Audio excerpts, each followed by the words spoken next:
Probate of a will அப்படின்னு என்னன்னு சொன்னால் அது வந்து ஒரு லீகல் ப்ராசஸ்.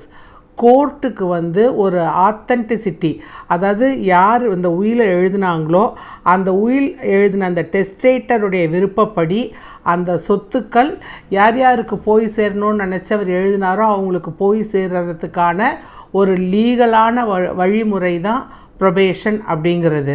அதாவது இந்த வில்லோடைய ஜெனுவின்னஸ், உண்மைத்தன்மையும் ஆத்தென்டிசிட்டியும் ப்ரொபேட் பண்ணுறதன் மூலம் நம்மளால் நிரூபிக்க முடியும். ப்ரொபேட் பண்ணுறதுங்கிறது எப்பொழுதும் மேண்டேட்ரி கிடையாது.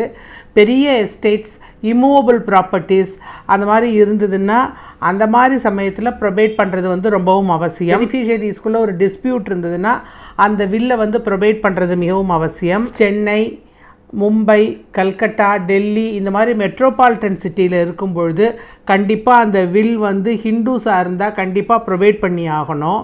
அதுக்கு வந்து தனி ப்ரொசீஜர் இருக்குது. நீதிமன்றத்தில் வந்து ப்ரொபேட் கோர்ட்டுன்னே ஒரு கோர்ட் இருக்குது.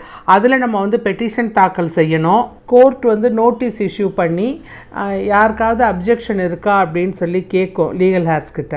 அந்த மாதிரி ஏதாவது அப்ஜெக்ஷன் ரைஸ் பண்ணாங்கன்னா அந்த ப்ரொபேட் பெட்டிஷன் வந்து ஒரிஜினல் சூட்டாக மாறிடும். இப்போ எந்த அப்ஜெக்ஷனும் இல்லை அப்படின்னு சொன்னால் கோர்ட் உடனே ப்ரொபேட் ஆர்டர் இஷ்யூ பண்ணிடும். சின்ன ஊருங்களில் ப்ராப்பர்ட்டி இருந்து அது வில் மூலிமா நமக்கு வந்திருந்ததுன்னா அதை ப்ரொபேட் பண்ணணுங்கிறது அவசியம் இல்லை.